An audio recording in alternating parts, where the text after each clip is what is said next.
Hi friends, welcome to కొత్తగా చందమామ కథలు. ఈరోజు మనం కోడి ఖరీదు అనే కథ చెప్పుకుందాం. పూర్వం ఒక గ్రామంలో పేరయ్య అనే ఒక కుమ్మరి ఉండేవాడు. ఒక సంవత్సరం సంక్రాంతి వచ్చింది. పేరయ్యను అతని భార్య కోడిని కొనుక్కురమ్మని అడిగింది. ఆ గ్రామంలోని పెద్ద భూస్వామి అయిన కోటయ్య వద్దకు వెళ్ళి పేరయ్య తనకు ఒక కోడిని అమ్మవలసిందిగా అతన్ని అడిగాడు. కోటయ్య పేరయ్యకు ఒక కోడి పెట్టను ఇచ్చాడు. చేతిలో డబ్బు లేకపోతే తర్వాతనే ఇవ్వు, లెక్క రాయించి ఉంచుతాను అన్నాడు. పేరయ్యకు ఈ మాత్రం ఆదరం చూపిన వారు కూడా ఎవరూ లేరు. అందుచేత అతను కోటయ్య దయాధర్మాలను చాలాసేపు మెచ్చుకొని ఇంటికి వెళ్ళాడు.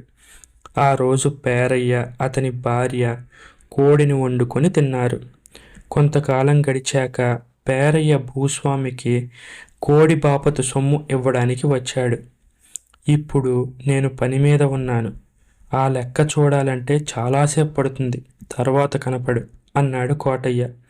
అయ్యా, కోడి ఖరీదు పుచ్చుకోవడానికి లెక్క చూసేదేముందండి, ఎంత ఇమ్మంటారో చెప్పండి, నా దారిన నేను పోతాను అన్నాడు పేరయ్య.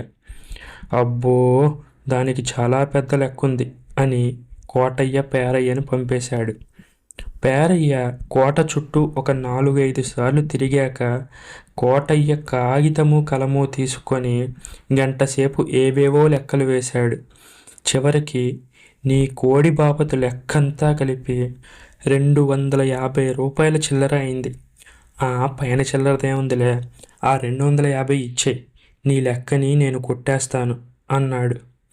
తాను తిన్న కోడి ఖరీదు 250 రూపాయలని తెలియగానే పేరయ్యకు ఒక్క క్షణం నోట మాట రాలేదు.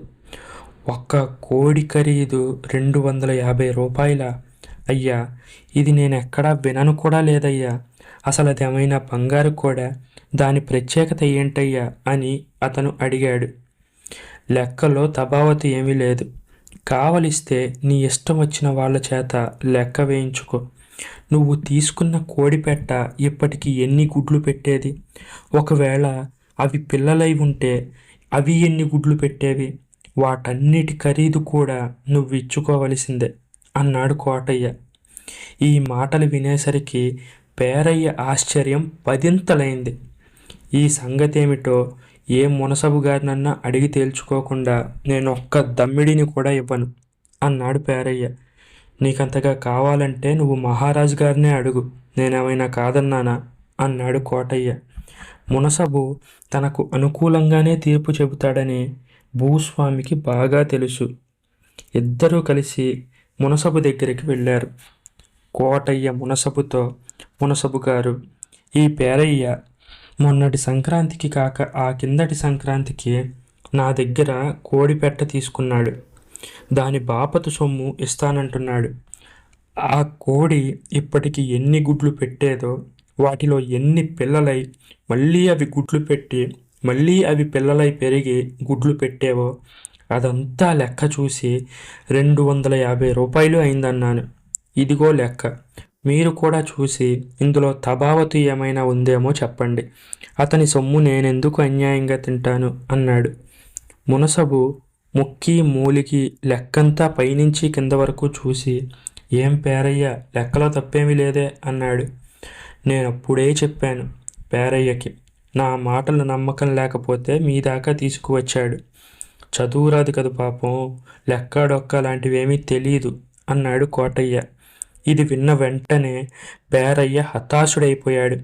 అతను మునసబు గారి దగ్గర సెలవు తీసుకొని దిగులుగా ఇంటికి వెళ్తూ ఉండగా కరణం గారు ఎదురుపడ్డారు. ఏం పేరయ్య, చాలా విచారంగా ఉన్నా, ఏం జరిగిందేంటి అని అన్నాడు. వెంటనే పేరయ్య ఏడుస్తూ కరణంతో జరిగిన సంగతి అంతా చెప్పాడు. మునసబు కూడా నిన్ను ముంచాడు. సరే, నేను చెప్పినట్టు చెయ్యి, అప్పుడే నీకు మంచి జరుగుతుంది. ముందుగా కోటయ్య దగ్గరికి వెళ్ళు. రేపు రచ్చబండ దగ్గర ఈ విషయం పరిష్కారం చేసేందుకు ఒప్పుకోమను.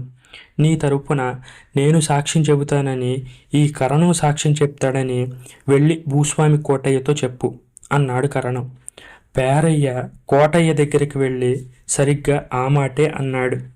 వెంటనే కోటయ్య కోపంతో ఊగిపోయాడు.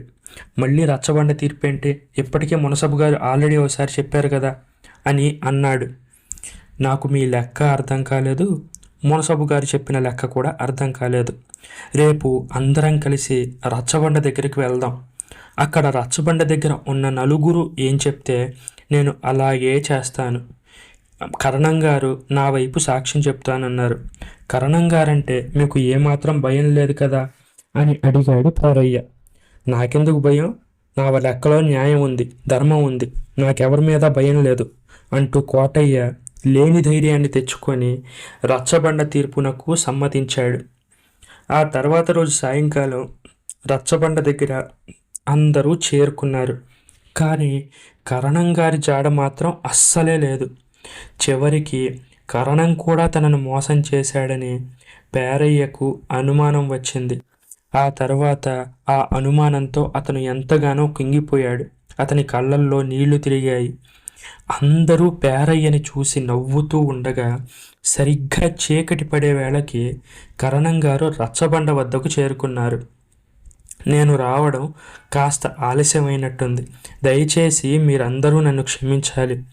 నాకు ఎందుకు ఆలస్యమైందంటే కూలి వాళ్ళు ఇవాళ నారుమడి పోసి తీరాలంటే ఒక పందు విత్తనాలు మంగళాల్లో అప్పటికప్పుడు వేయించాల్సి వచ్చింది. ఆ పనిని పూర్తి చేసుకుని నేను వస్తున్నాను, అందుకే ఇంత ఆలస్యమైంది అని తన ఆలస్యానికి కారణాన్ని కరణం వివరించాడు. నారుమడి చల్లే విత్తనాలు వేయించడం ఏంటి కరణం గారు? వేయించిన విత్తనాలు ఏమైనా మొలకెత్తుతాయా అని మునసబు ఎంతో వెటకారంగా ఆ కరణంతో అన్నాడు. అప్పుడు ఆ కరణం చాలా తెలివిగా, ఆ పేరయ్య తిన్న కోడి పిల్లల్ని పెట్టగలింది, వేయించిన విత్తనాలు మొలకెత్తవా ఏంటి అని అనుకున్నాను అన్నాడు కరణం. ఈ ఒక్క మాటతో అందరూ గొల్లున నవ్వారు. మునసబు చీకట్లో అక్కడి నుంచి అటే జారుకున్నాడు.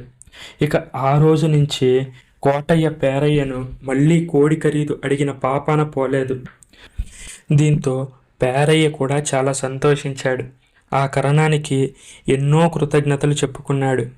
మరోవైపు ఇంకా మళ్ళీ ఎప్పుడు పేరయ్య కోటయ్యను తనకు సహాయం కావాలని కానీ, నాకు అది కావాలి ఇది కావాలని కానీ అతని గుమ్మం తొక్కిన పాపాన పోలేదు. కోటయ్య కూడా ఆఖరికి తను ఇచ్చిన కోడి ఖరీదును కూడా ఆ పేరయ్యని తిరిగి అడిగేంత ధైర్యం చేయలేకపోయాడు. అవును మరి, అంతగా ఇబ్బంది పెట్టాక మళ్ళీ తిరిగి డబ్బులు అడగాలంటే మొహం ఎలా చెల్లుతుంది? అవునా కాదా? మీరే కామెంట్లో చెప్పండి. ఈ కథ మీకు నచ్చినట్లయితే దీన్ని లైక్ చేయండి, మీ ఫ్రెండ్స్ అందరికీ షేర్ చేయండి. అలాగే మన ఛానల్ని సబ్స్క్రైబ్ చేసుకోవడం మాత్రం అస్సలు మర్చిపోకండి. Thank you friends.